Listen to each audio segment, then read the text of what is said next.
नमस्कार। आकाशवाणी जयपुर अजमेर से प्रस्तुत हैं प्रादेशिक समाचार।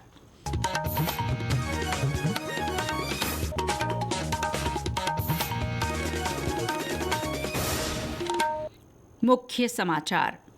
कोटा बूंदी में नया ग्रीनफील्ड एयरपोर्ट बनेगा।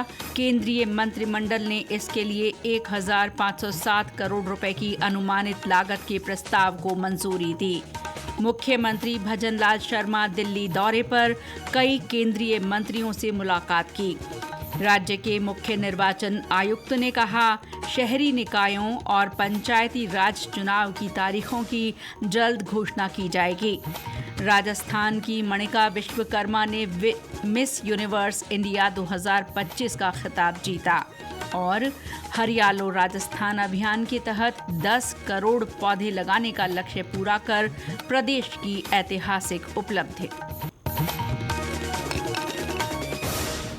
समाचारों के साथ मैं शीला चावला। और अब समाचार विस्तार से। राजस्थान में 1507 करोड़ रुपए की अनुमानित लागत से कोटा बूंदी में नया एयरपोर्ट बनेगा। प्रधानमंत्री नरेंद्र मोदी की अध्यक्षता में आज केंद्रीय मंत्रिमंडल की बैठक में ग्रीनफील्ड हवाई अड्डे के विकास के प्रस्ताव को मंजूरी दी गई। केंद्रीय मंत्री अश्विनी वैष्णव ने बैठक में लिए गए फैसलों की मीडिया को जानकारी दी। उन्होंने कहा कि इसका निर्माण 2 साल में पूरा करने का लक्ष्य रखा गया है। एयरपोर्ट के लिए राज्य सरकार 1000 एकड़ से अधिक जमीन मुफ्त उपलब्ध करवाएगी। श्री वैष्णव ने कहा कि कोटा एक प्रमुख शैक्षिक और औद्योगिक केंद्र है। इससे क्षेत्रीय संपर्क, आर्थिक विकास और पर्यटन को बढ़ावा मिलेगा। कोटा, जैसा आप सब जानते हो, इंडस्ट्रियल हब भी है, एजुकेशन हब भी है और देश भर से एजुकेशन से रिलेटेड जितने भी लोग हैं वो सब के सब कोटा लगातार जाते हैं। तो लंबे समय से एक अच्छे बड़े मॉडर्न एयरपोर्ट की डिमांड रही है और अब एक ग्रीनफील्ड एयरपोर्ट, नया एयरपोर्ट बनेगा, कोटा बूंदी एयरपोर्ट। करीब करीब 20,000 स्क्वायर मीटर की टर्मिनल बिल्डिंग बनेगी, 3200 मीटर का रनवे बनेगा, 1000 एकड़ जमीन राजस्थान सरकार इसके लिए फ्री ऑफ कॉस्ट दे रही है और करीब 1507 करोड़ रुपए का इन्वेस्टमेंट इसमें आएगा। केंद्रीय मंत्री ने बताया कि मंत्रिमंडल ने 8307 करोड़ रुपए से अधिक की लागत से ओडिशा में रिंग रोड के निर्माण की भी मंजूरी दी है। मुख्यमंत्री भजनलाल शर्मा आज दिल्ली दौरे पर हैं। मुख्यमंत्री ने संसद भवन पहुंचकर लोकसभा अध्यक्ष ओम बिरला से मुलाकात की। श्री शर्मा ने केंद्रीय मंत्री धर्मेंद्र प्रधान और प्रहलाद जोशी से भी भेंट की। वहीं पाली सांसद पीपी चौधरी ने आज नई दिल्ली में रेल मंत्री अश्विनी वैष्णव से मुलाकात की। इस दौरान उन्होंने अपने संसदीय क्षेत्र की विभिन्न मांगों को लेकर चर्चा की।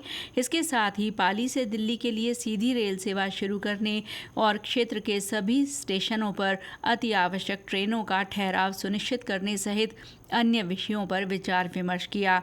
उधर जालौर सिरोही सांसद लुम्बाराम चौधरी ने आज गृह मंत्री अमित शाह से मुलाकात कर उन्हें पत्र सौंपा। इसमें श्री चौधरी ने सुजलाम सफलाम नहर को नर्मदा कैनाल से जोड़ने की मांग की। इससे सिरोही और जालौर क्षेत्र को पीने का पानी और सिंचाई के लिए पर्याप्त जल उपलब्ध हो सकेगा। इंडिया गठबंधन की ओर से बी सुदर्शन रेड्डी को उपराष्ट्रपति पद का उम्मीदवार बनाया गया है। कांग्रेस अध्यक्ष मल्लिकार्जुन खड़गे ने आज नई दिल्ली में एक संवाददाता सम्मेलन में सर्वोच्च न्यायालय के पूर्व न्यायाधीश श्री रेड्डी के नाम की घोषणा की। श्री खड़गे ने बताया कि गठबंधन के सभी दल इसे विचारधारा की लड़ाई मानते हुए उम्मीदवार उतारने पर सहमत हुए हैं। श्री रेड्डी 21 अगस्त को अपना नामांकन दाखिल करेंगे। चिकित्सा मंत्री गजेंद्र सिंह खींवसर ने जयपुर में बन रहे आयुष्मान टावर के कामकाज की प्रगति की समीक्षा की। एसएमएस मेडिकल कॉलेज में हुई इस बैठक में श्री खींवसर ने अधिकारियों से इस परियोजना के विभिन्न बिंदुओं पर चर्चा की। मीडिया से बातचीत में चिकित्सा मंत्री ने कहा कि वे लगातार इस परियोजना की प्रगति की जानकारी ले रहे हैं। उन्होंने कहा कि इस प्रोजेक्ट का काम नए सिरे से गुणवत्ता के साथ किया जा रहा है। ये जो आईपीडी टावर और कार्डियक टावर, ये नए सिरे से और एक बहुत उच्च श्रेणी की चीज बन रही है। आईपीडी टावर में तो उसके अंदर अभी कुछ फाइन ट्यूनिंग हमें काफी करनी है। इसके अंदर बहुत एक्टिविटीज प्राइवेट सेक्टर को आउटसोर्स की जाएगी। लिनन का है, आपका हाउसकीपिंग का है, ऐसे कई फैसिलिटीज जो है वो सरकार के दायरे से बाहर जाके वो प्रोफेशनल्स को दी जाए। राष्ट्रीय अनुसूचित जाति आयोग के अध्यक्ष किशोर मकवाना ने अनुसूचित जाति वर्ग के उत्थान के लिए राज्य सरकार के कामकाज की सराहना की है। श्री मकवाना ने आज जयपुर में राज्य स्तरीय समीक्षा बैठक में ये बात कही। आयोग ने अनुसूचित जाति वर्ग के लिए विभिन्न विभागों की ओर से चलाई जा रही योजनाओं की समीक्षा करते हुए अधिकारियों को आवश्यक दिशा निर्देश भी दिए। इस दौरान आयोग के सदस्य वड्डेपल्ली रामचंद्र और लवकुश कुमार भी उनके साथ रहे। बैठक में सामाजिक न्याय और अधिकारिता मंत्री अविनाश गहलोत भी मौजूद रहे। कार्मिक विभाग के सचिव कृष्णकांत पाठक ने प्रस्तुतिकरण दिया। उन्होंने बताया कि विभिन्न विभागों में अनुसूचित जाति वर्ग के बैकलॉग को जल्द भरने के प्रयास किए जाएंगे। ये समाचार आकाशवाणी जयपुर अजमेर से प्रसारित किए जा रहे हैं। प्रादेशिक समाचार बुलेटिन आप हमारे एक्स हैंडल @AIR_News_जयपुर, YouTube channel Rajasthan AIR news और फेसबुक AIR न्यूज़ राजस्थान पर भी सुन सकते हैं। प्रदेश में शहरी निकायों और पंचायती राज चुनाव संस्थाओं की चुनाव की तारीख जल्द घोषित की जाएगी। राज्य के मुख्य निर्वाचन आयुक्त मधुकर गुप्ता ने आज जयपुर में मीडिया को ये जानकारी दी। उन्होंने कहा कि आयोग के हाईकोर्ट को आदेश मिले हैं, 2-3 दिन में ही चुनाव कार्यक्रम की घोषणा की जाएगी। स्टेट वन इलेक्शन लागू होगा, तब तक जो निर्देश दिए हैं माननीय उच्च न्यायालय में उसको हमें क्रियान्वित करना पड़ेगा, उसकी पालना करनी पड़ेगी। और इस पर हम विचार कर रहे हैं, क्योंकि आदेश आज ही आए हैं, कि क्या योजना बनाई जाए जिससे जहां पहले रिक्तियां हुई हैं वो चुनाव तुरंत हो जाए। वो जो कार्य योजना है इन आदेशों को क्रियान्वित करने की, वो 2-1 दिन में उसकी रूपरेखा बना रहे हैं। उसके बाद जो इलेक्शन शेड्यूल है वो अनाउंस कर दिया जाएगा। राजस्थान की मणिका विश्वकर्मा ने मिस यूनिवर्स इंडिया 2025 का खिताब जीत लिया है। जयपुर में हुए इस ब्यूटी पेजेंट में देश भर से आई 48 फाइनलिस्ट के बीच मुकाबला हुआ। मूल रूप से श्रीगंगानगर की रहने वाली मणिका दिल्ली में पढ़ाई और मॉडलिंग करती हैं। मणिका अब थाईलैंड में इस साल के आखिर में होने वाली मिस यूनिवर्स प्रतियोगिता में भारत का प्रतिनिधित्व करेंगी। प्रेस वार्ता में मणिका ने कहा कि अपने देश का विश्व स्तर पर प्रतिनिधित्व करने को लेकर वे बहुत उत्साहित हैं। मैं अपने शहर गंगानगर से आई केम टू दिल्ली, मैंने प्रिपरेशन की, बट मोस्ट इम्पॉर्टेंटली एक जो सेल्फ कॉन्फिडेंस होता है, जो करेज होता है, that we have to inculcate in ourselves. And I think pageantry एक फील्ड से बढ़कर एक दुनिया है विच मेक्स यू कैरेक्टर। आप एक किरदार बनते हैं फॉर योर एंटायर लाइफ। आपको एक अपॉर्चुनिटी मिलती है to inspire people, and I think I have stepped in it, so I am so grateful for that. Hariyalo Rajasthan अभियान के तहत प्रदेश में इस बार अब तक 10 करोड़ पौधे लगाए जा चुके हैं। मुख्यमंत्री भजनलाल शर्मा ने इस ऐतिहासिक उपलब्धि पर आज जयपुर में पोस्टर का विमोचन किया। वन मंत्री संजय शर्मा ने इस लक्ष्य की प्राप्ति पर मुख्यमंत्री से मिलकर उन्हें बधाई दी और पौधा भी भेंट किया। मुख्यमंत्री निवास पर हुई इस मुलाकात के दौरान श्री शर्मा ने कहा कि इस अभियान के तहत पौधों की जियो टैगिंग कर उचित सुरक्षा और देखभाल की जा रही है। उन्होंने कहा कि 5 सालों में 50 करोड़ पौधे लगाने का लक्ष्य रखा गया है। मुख्यमंत्री ने कहा कि ये उपलब्धि प्रदेशवासियों की पर्यावरण के प्रति जागरूकता और प्रतिबद्धता को दर्शाती है।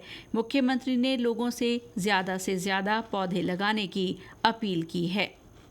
राज्य में इस महीने मानसून के कमजोर रहने से अधिकतर स्थानों पर गर्मी और उमस का असर बना हुआ है। कई शहरों में दिन का तापमान 35 डिग्री सेल्सियस के पार रिकॉर्ड किया जा रहा है। वहीं बीकानेर में पारा 40 डिग्री सेल्सियस से ऊपर दर्ज होने लगा है। हालांकि पूर्वी और दक्षिणी राजस्थान में बरसात का दौर, जबकि पश्चिमी क्षेत्रों में उमस और तपिश का दौर जारी है। मौसम विभाग ने आने वाले दिनों में उदयपुर और जोधपुर संभाग में गरज के साथ मध्यम बारिश के आसार जताए हैं। कहीं कहीं भारी बारिश भी हो सकती है। कोटा, अजमेर, जयपुर, भरतपुर और बीकानेर संभाग में भी हल्की बरसात का पूर्वानुमान है। विभाग के अनुसार अगस्त के अंतिम सप्ताह में मानसून की रफ्तार पकड़ने की उम्मीद है। इससे राज्य के ज्यादातर हिस्सों में बारिश की गतिविधियों में बढ़ोतरी की संभावना है। माउंट आबू में इन दिनों बड़ी संख्या में पर्यटकों की आवक हो रही है। बीते 5 दिनों में माउंट आबू पहुंचने वाले सैलानियों का आंकड़ा 1 लाख को पार कर गया है। आकाशवाणी से बातचीत में पर्यटक संजय ने बताया कि खुशनुमा मौसम और हरी भरी वादियों को देखकर वे काफी उत्साहित महसूस कर रहे हैं। ट्रैफिक कैसा है? हाँ, हम परसों गए थे तब ट्रैफिक तो बहुत था। आज की एक रील्स में देखी माउंट आबू जाने के लिए मना कर रहे थे रील्स में, लेकिन हम परसों गए थे तो एटमॉस्फेयर बहुत अच्छा था। ऐसा हमने कभी देखा नहीं है और सिर्फ सुना ही है, टीवी में भी देखा है, लेकिन हम हो वहाँ पे और हमने जो फील किया है वो बहुत अच्छा था। राजधानी जयपुर दुनिया भर में एक आकर्षक पर्यटन स्थल के रूप में प्रसिद्ध है। यहाँ पुरानी और नई स्थापत्य कला का संगम देखने को मिलता है। शहर के माउंटेन स्क्वायर परियोजना ने इसकी सुंदरता को नए आयाम दिए हैं। एक रिपोर्ट। जयपुर शहर के मानसरोवर क्षेत्र में बना फाउंटेन स्क्वायर प्रोजेक्ट शहरी बुनियादी ढांचे का बेंचमार्क है। 16 बीघा में फैली ये कलात्मक कृति संगीत और रोशनी के साथ लोगों को मंत्रमुग्ध करती है। इसके बीचों बीच बने म्यूजिकल फाउंटेन पानी की स्क्रीन पर रोशनी के साथ राजस्थानी संस्कृति की कहानियां सुनाते हैं। समाचार कक्ष से सुदर्शन नाहर। चूरू जिले के राजगढ़ में आज एक पिकअप के पलटने से 27 यात्री घायल हो गए। ये सभी लोग लोक देवता गोगा जी के दर्शन कर वापस जा रहे थे, तभी राजगढ़ सिद्धमुख रोड पर यह हादसा हुआ। घायलों को सादुलपुर के अस्पताल में भर्ती करवाया गया है। प्रधानमंत्री नरेंद्र मोदी का आकाशवाणी से प्रसारित होने वाला मासिक कार्यक्रम मन की बात इस बार 31 अगस्त को होगा। ये इस कार्यक्रम की 125वीं कड़ी होगी। और अंत में मुख्य समाचार एक बार फिर। कोटा बूंदी में नया ग्रीनफील्ड एयरपोर्ट बनेगा। केंद्रीय मंत्रिमंडल ने इसके लिए 1507 करोड़ रुपए की अनुमानित लागत के प्रस्ताव को मंजूरी दी। मुख्यमंत्री भजनलाल शर्मा दिल्ली दौरे पर कई केंद्रीय मंत्रियों से मुलाकात की। राज्य के मुख्य निर्वाचन आयुक्त ने कहा, शहरी निकायों और पंचायती राज संस्थाओं के चुनाव की तारीखों की जल्द घोषणा की जाएगी। राजस्थान की मणिका विश्वकर्मा ने मिस यूनिवर्स इंडिया 2025 का खिताब जीता। और हरियालो राजस्थान अभियान के तहत 10 करोड़ पौधे लगाने का लक्ष्य पूरा कर प्रदेश की ऐतिहासिक उपलब्धि। इसके साथ ही प्रादेशिक समाचार बुलेटिन समाप्त हुआ। नमस्कार।